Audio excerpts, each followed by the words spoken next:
Okay, we left off talking about Carolus Linnaeus, who was a Swede during the age of the Enlightenment period.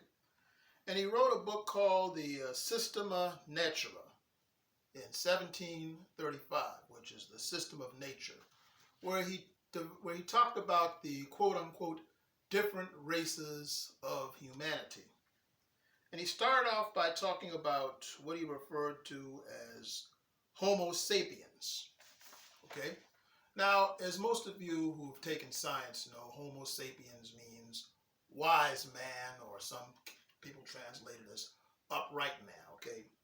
Anyway, this Carolus Linnaeus was the first person to come up with that idea.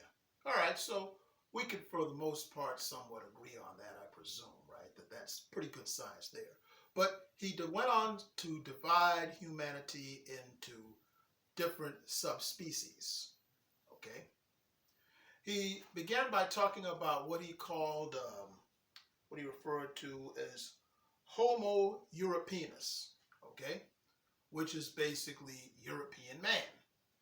And he considered this to be the highest on top of the chain as far as the wisdom of humanity went, okay? He basically said that this Homo Europaeus was light-skinned and governed by laws.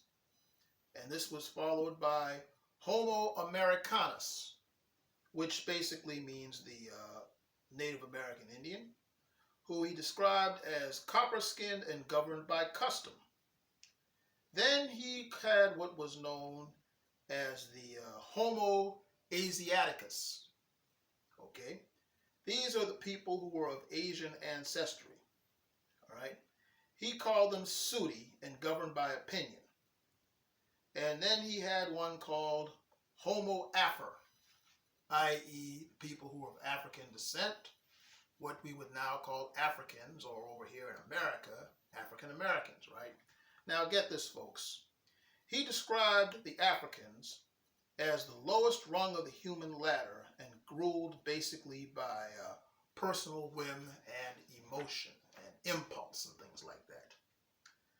There was a subspecies, incidentally, he called Homo monstrosaurus, who he would describe basically as what we would now refer to as the Aboriginal people of Australia and the South Sea Islands, which were also very low on the human chain as far as he was concerned.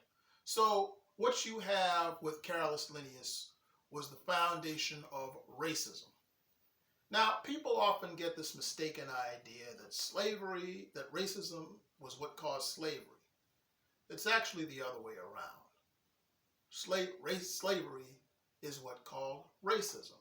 Because even though slavery, the transatlantic slave trade had been going on for roughly about 2 centuries prior to Carolus Linnaeus writing his System of Nature and so forth, this gave justification for this idea.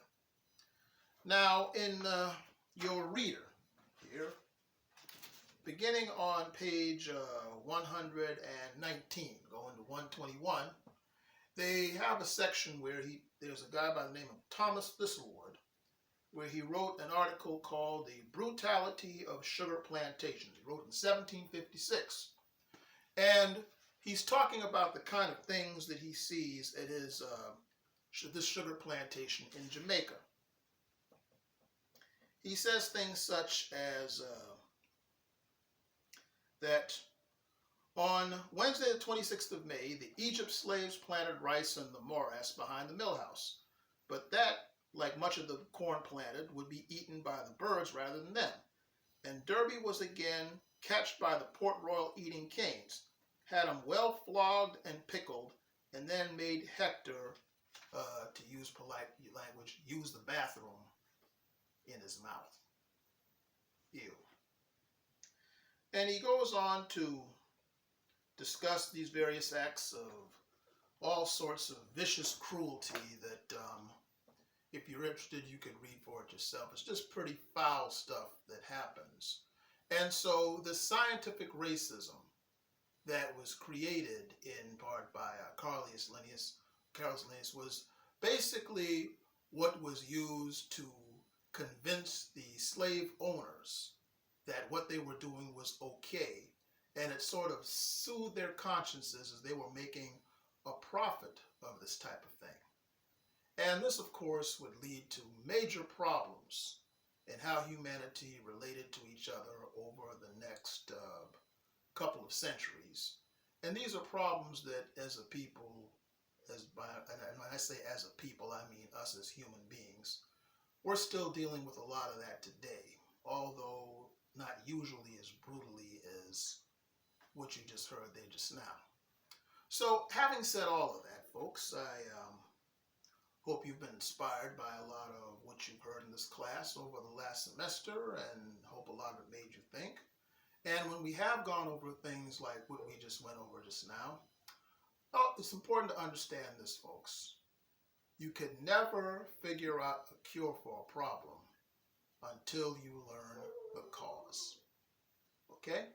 So hopefully in many of the things that we've talked about in this class, you've learned a lot, you may be inspired by a lot, and then you've also learned some things that may lead to solutions to many of the problems that we've dealt with to this very day.